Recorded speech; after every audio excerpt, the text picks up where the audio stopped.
Timor-Leste remembers resistance hero Luolo. Animal waste causes health concerns in Tabesi market. Manatutu residents push for better rubbish management. Afghan women's team pushes for cricketing future in the UK. Welcome back to RTTL World News. I'm Sonny Madeira.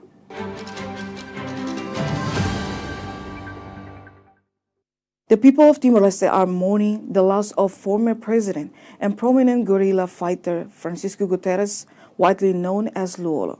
He passed away on Sunday night at the age of 71 after almost a month of treatment in Kuala Lumpur.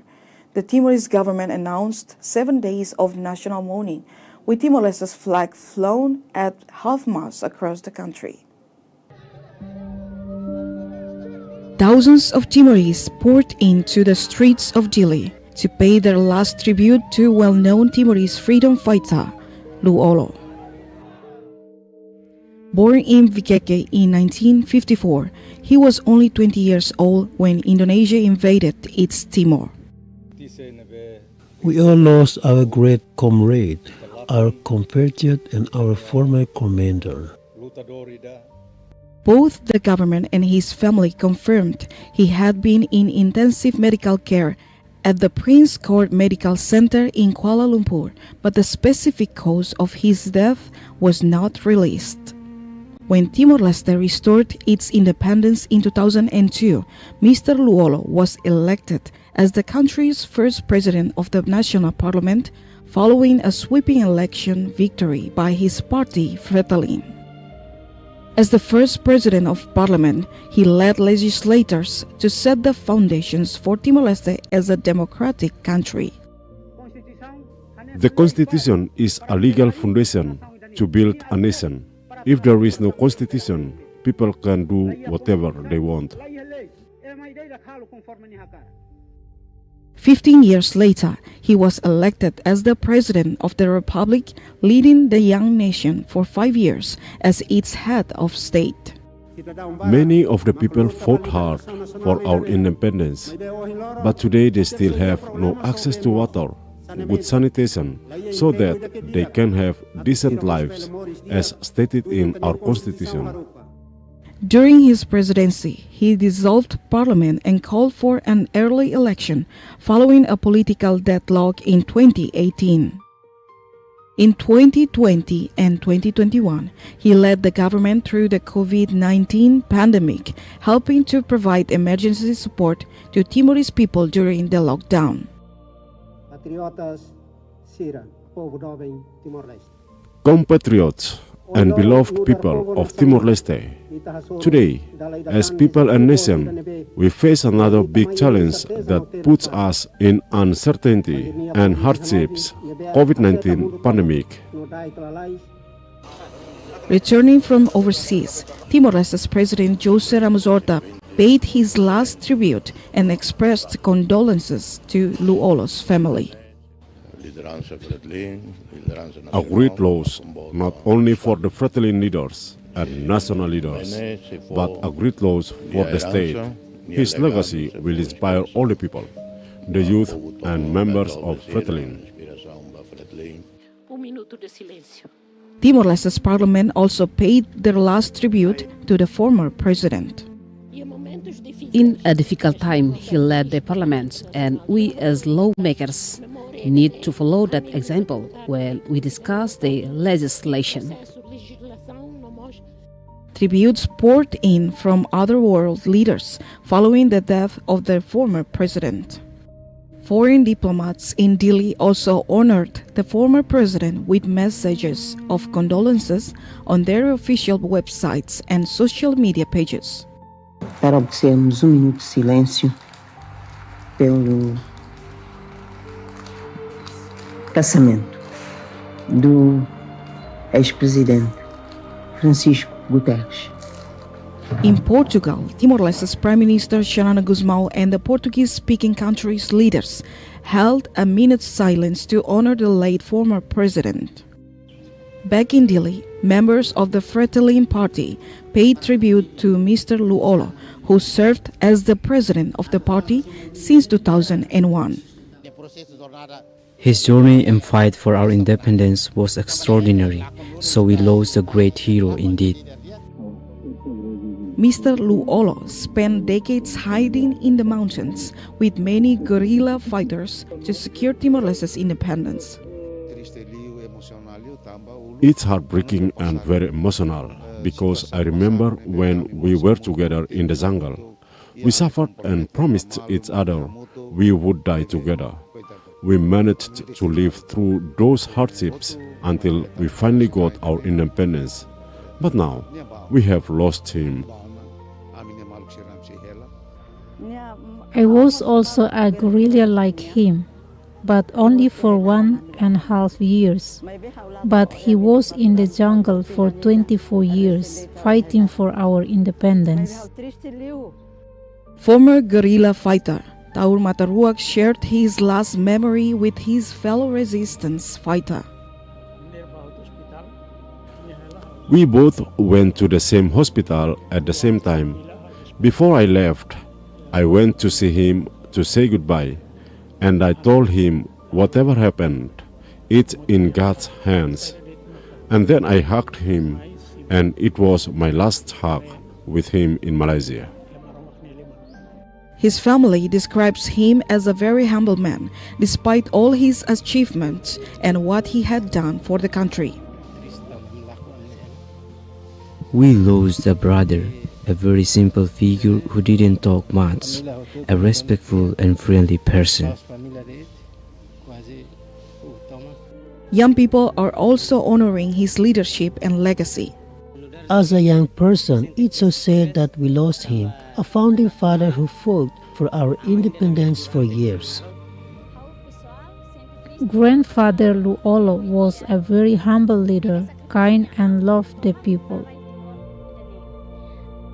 He is survived by his wife Cidalia Lopez Nobre Mozinho Guterres and their 4 children. The funeral will take place in Jardim dos Heróis Metinaro, an hour drive to the east of Dili tomorrow afternoon.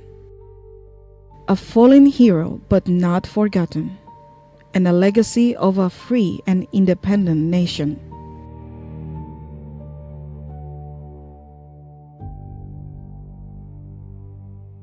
Taibesi is home to Timor-Leste's largest traditional market, where thousands of people buy and sell food, produce, household items, and traditional products every day.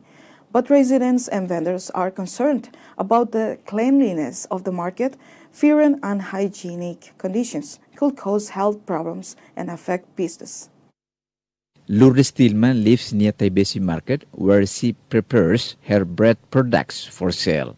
But the smell coming from nearby piles of rubbish and pig sellers make it impossible for her to sell from her house. I have been living here for many years and have always faced a very crucial situation related to pig waste and rubbish here, which smell bad, affecting our health and causing coughing and asthma.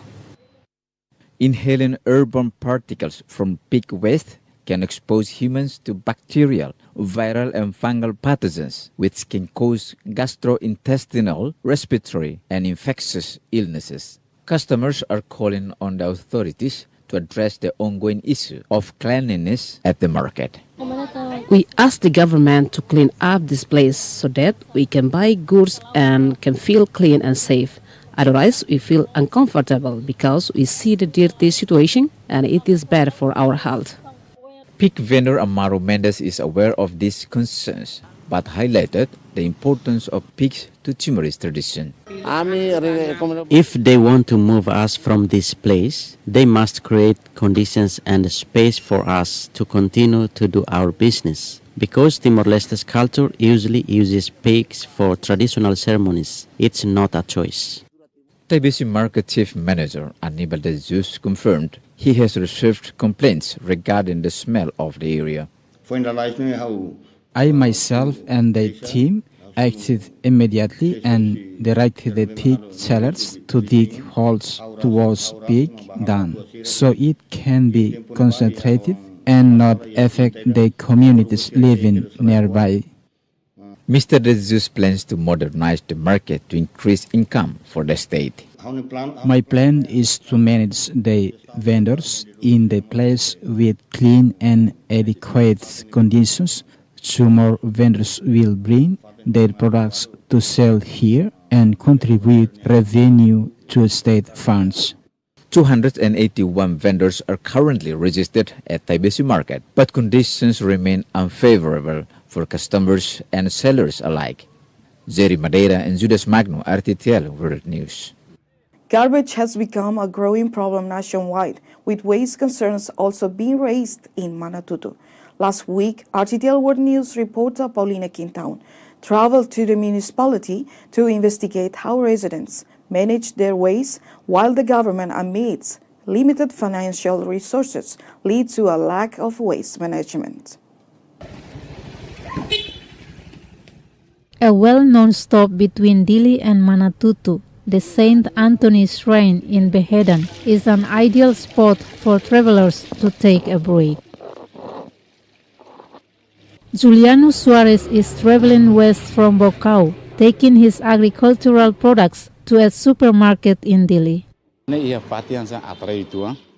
This place is very nice, and it's better because we support local business here instead of foreign business. Here, Juliano and many passengers spend hours grabbing coffee and snacks. People also take a moment to pray at the foot of Saint Anthony, who is known as the protector of travelers. Every day, commuters come and always stop here to visit the shrine to pray and donate some money. The spot has become a primary source of income for residents. The money we earn every day is about $35, but on public holidays like All Souls Day and Christmas we earn more than $35. Mr. Cunha told RTTL that over the last 9 months, small business owners have been paying taxes to the Manatuto Land and Property Department. But residents and commuters are raising concerns over the lack of waste management from local authorities. Every day we put rubbish in empty boxes and we take it down there and burn it. The government should at least build a rubbish bin here because local people sell things to support their families and they don't have money to build waste management. The local government blames the issue on a lack of financial resources and staff. Currently, there is only one truck which comes here to collect rubbish 4 times a week. It's not enough, and we can see rubbish everywhere. Mr. Fernandez told RTTL that the rubbish collection service does not reach areas outside the town, like Behedan. Residents are calling on the government to install rubbish bins in their area to help manage their waste. I prefer to have rubbish bins so that we can separate waste like plastic, glass, water bottles from other normal waste. So those waste that can be burned, we burn, but those waste cannot be burned, can be transported out of here. The local government confirmed the waste management is a top priority for next year's budget. We plan for next year to allocate a budget to improve waste management and promote a clean environment. Manatuto Municipality's rubbish disposal site is located near La Leia Administrative Post, almost 20 kilometers from Behedan Rest Stop. Paulina Quintown, Sonia Madeira, RTTL World News. Timor-Leste's participation in New Zealand's recognized seasonal employer scheme is creating new opportunities for local workers, with the first group arriving in New Zealand earlier this year. New Zealand's ambassador to Timor-Leste, Helen Tana, spoke with RTTL World News about the program's early outcomes and efforts to ensure Timorese workers can access safe, fair, and inclusive employment opportunities. Timor-Leste joined the recognized seasonal employer scheme last year, with the first group of workers arriving in February this year. What is the initial feedback following the launch of this agreement? The initial feedback has been very, very positive. We're fortunate we now have 30 workers in New Zealand across 2 different orchards working in the horticulture sector. By the end of this year, we're hopeful we'll have about 120 to 140 workers in New Zealand, which is more than we had anticipated, and that's because of the positive feedback that the employers have given, particularly after visiting Timor-Leste.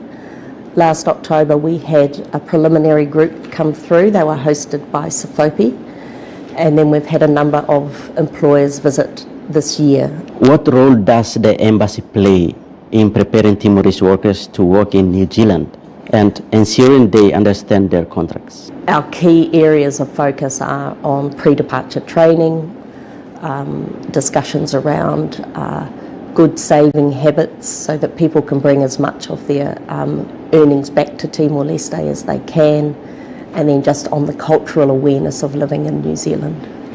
So, Ambassador, a report released by the UN Special Rapporteur last year claimed that workers under Australia's labour mobility scheme are being exploited through deceptive recruitment, excessive deductions and harassment. Are you aware of this study? And how is New Zealand ensuring seasonal workers are not being exploited in these ways? Obviously, I'm not able to comment on the report on Australia. With respect to New Zealand, we have practices in place to ensure that employers are accredited, so you cannot become an RSE employer until you meet certain conditions. Those conditions are constantly assessed, and we also have labour inspectors that will visit farms and speak with workers. I think both all employers and the Government of New Zealand want to ensure that the workers are treated well when they are in New Zealand. What measures are in place to ensure Timorese RSE workers are safe at work in New Zealand? New Zealand has strong employment law and strong labour law. RSE workers are covered by all of New Zealand legislation, just as any other New Zealand worker would be.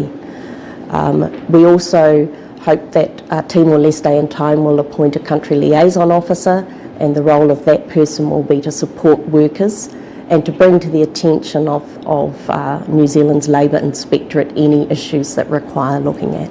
How does the Migrant Exploitation Protection Work Visa protect Timorese workers? And what support is provided to workers throughout this process? At the moment, this hasn't been a visa that has been triggered in New Zealand because we only have 30 workers in New Zealand.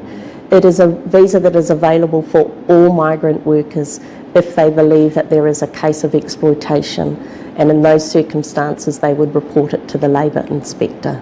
New Zealand is very fortunate in that we do not have very many instances of that visa being triggered with respect to our RSE workers. The first group of workers to arrive in New Zealand were all men. What more can New Zealand and Timor-Leste do to increase women's participation in the RSE program? We do want to see equal opportunity for women to be accepted onto the labour mobility program. I'm pleased that one of the employers that was here in May has recruited women, but it is a statistic and a requirement that we look at quite closely to ensure that there is that we are attempting to ensure gender balance on the program. My understanding is that at this stage that the majority of workers who have gone out are men. I think the first 2 groups were all men, but that there will be more roles available for women and some of the new tasks that come on with the new season. But yes, we are watching that. It is something that with our program that we really want to see equal opportunity. Before we end this interview, do you have any additional information? Our other strong program of work is our scholarships program, our Manaki scholarships. Our Deputy Prime Minister visited in 2024, and one of the outcomes of his visit was a tripling of full Manaki scholarships for Timor-Leste. So we now moved from 12 per year to 32 per year. On top of that, we have around about 50 other scholarships as well, either short-term training or vocational or English language. They're incredibly important again for that development for Timor-Leste and for Timor-Leste people, and I think it probably is one of the strongest programs and one of the strongest offerings that New Zealand can make to Timor-Leste, is that access to education. I think that's all. Thank you very much for talking with RTTL News Ambassador. Thank you very much for your time.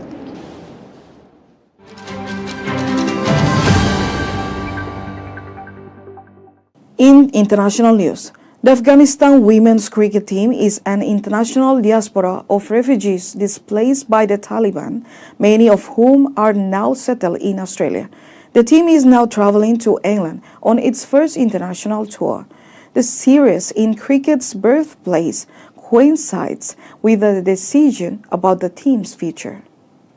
As Kabul fell in 2021, the Afghan women's cricket team fled. If I'm talking, I feel so sad. So some things that in my heart, because I lose something on that time. Staying alive, surviving, but leaving behind their lives. You're dying. You're losing your everything. 5 years on, this national team is spread across the world, settled in Canada, the UK and Australia. In 2025, its first ever match drew international attention, a team of campaigners as well as cricketers. This group of players is representing whole girls that stuck in Afghanistan, and they have hoped for education, they have hoped for sports, for cricket. Along with Australia, England and India, the International Cricket Council now fund the team's training and development. At its most recent camp in Darwin, the squad was selected for a series of exhibition matches in England. It's an important part, not just for 14 or 15 or 18 or 21 player who is contracted right now. It's about all the girls in Afghanistan. The Afghan men's team are now cricketing stars, while the women's team wait to be officially recognised by the ICC. ICC always been said that women's are equal to men's. If you don't want to do that for us, can you just do that for some other girls who are living in Afghanistan? The tour starts next week. Dozens of yoga enthusiasts were out enjoying Darwin's dry season breezes earlier this week. The gathering was part of a global celebration of yoga for healthy aging. It's an ancient practice and for some, a tool for healthy aging. A decade ago, Debbie Riley added a morning yoga ritual to her daily routine, and she hasn't looked back. I can move. I'm flexible, fairly flexible. And I can see others that don't do yoga or don't do exercise, their body starts stiffening up.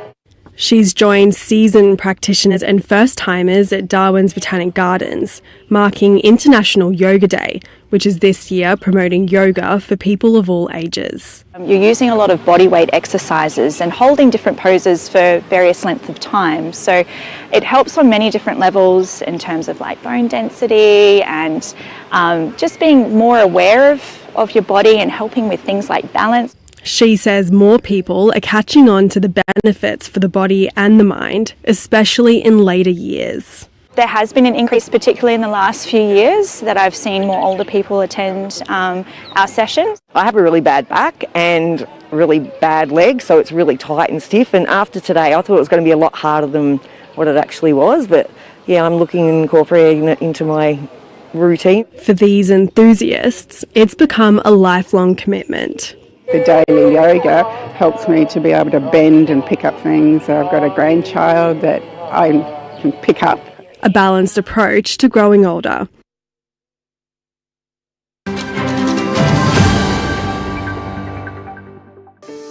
And now the weather, starting with Italy. Intervals of clouds and sunshine, a top temperature of 31 and a low of 22 degrees. Intervals of clouds and sunshine in Baucau, with a passing shower or two, temperatures ranging between 28 and 19 degrees. Mostly cloudy in Lautem, with a height of 27 and a low of 21 degrees. In Bobonaro, cloudy and humid with a couple of afternoon showers, a top temperature of 26 and a low of 16.